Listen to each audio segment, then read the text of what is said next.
Imagine you wake up tomorrow and everything's gone. Not in a dramatic Hollywood explosion kind of way, just a slow unraveling. The job falls through, the car won't start, a text you were hoping for never comes, your plan, the one you were holding on to like a lifeboat, just sinks. Now what? There's a philosophy for this moment. Not when things go right, but when everything feels like it's falling apart. It's called Stoicism, but not the emotionless robot version people tweet about. I'm talking about the real Stoicism, a guidebook for staying human.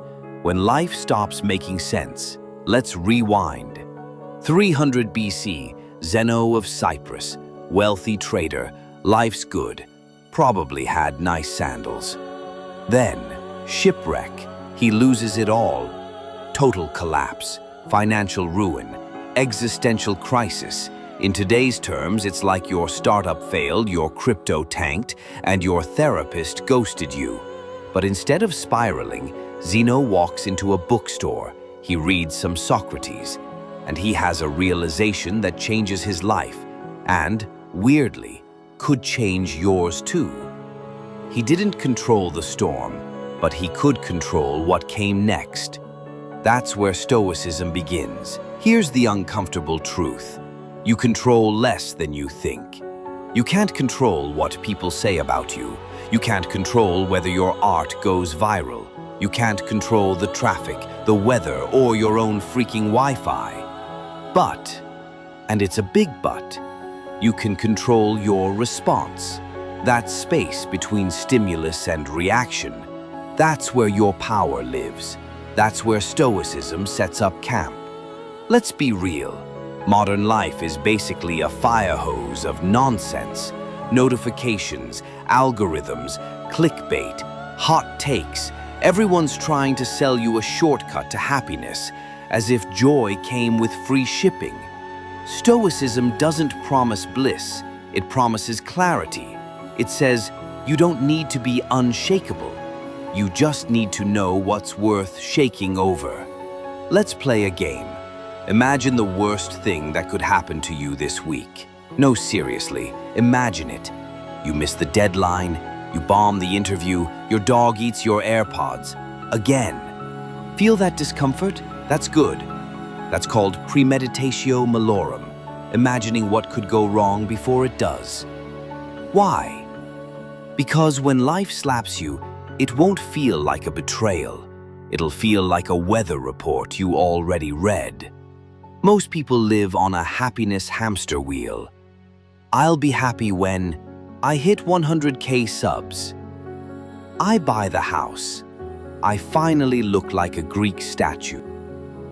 But Stoicism flips the formula. You're not happy because life is easy. You're happy because you've learned not to tie your peace to things outside your control. It's like putting your self-worth in a vending machine, then getting mad when it eats your dollar. In the world of Stoicism, success isn't about results.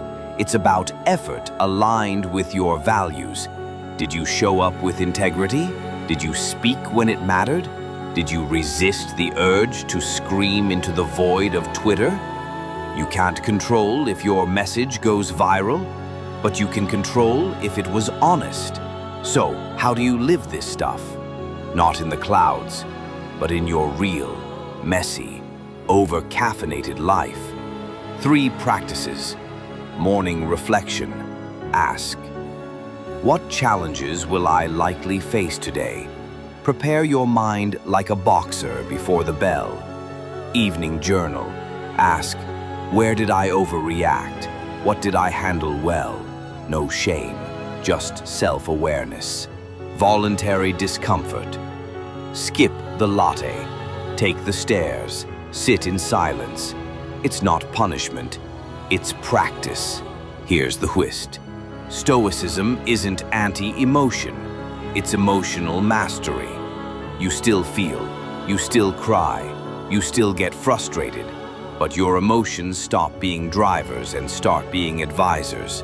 You don't slam doors. You don't send the text you'll regret.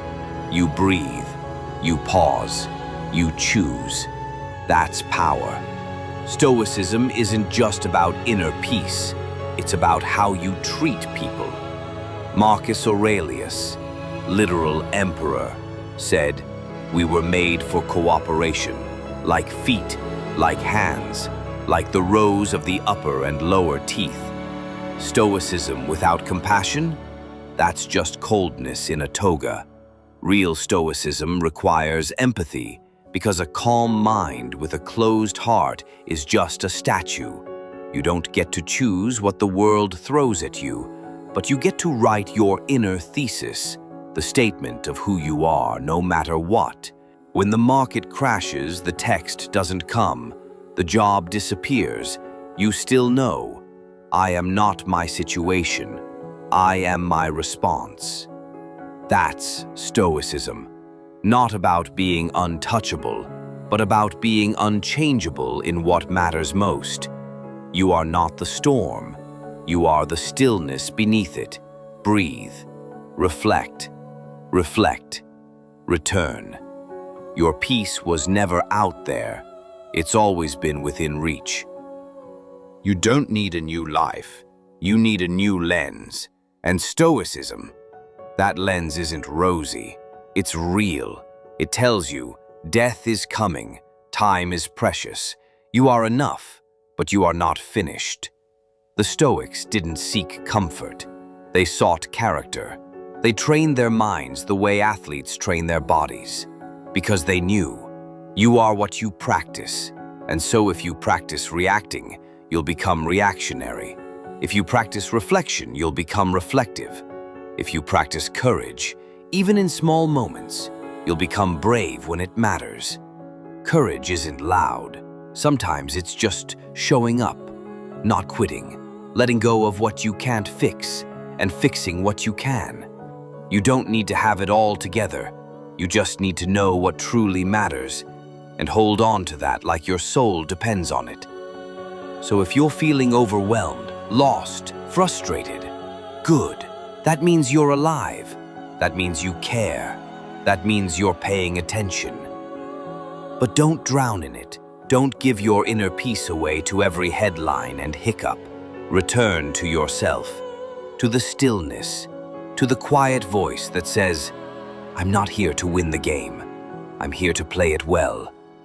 That's the Stoic way. And if you're watching this, you're already on the path. Welcome to the Inner Thesis, where we don't escape reality. We face it.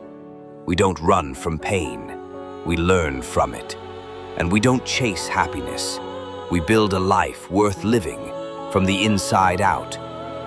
Now go. Live deliberately. Love honestly. Let go of what you can't hold and write your own inner thesis. One action, one thought, one breath at a time.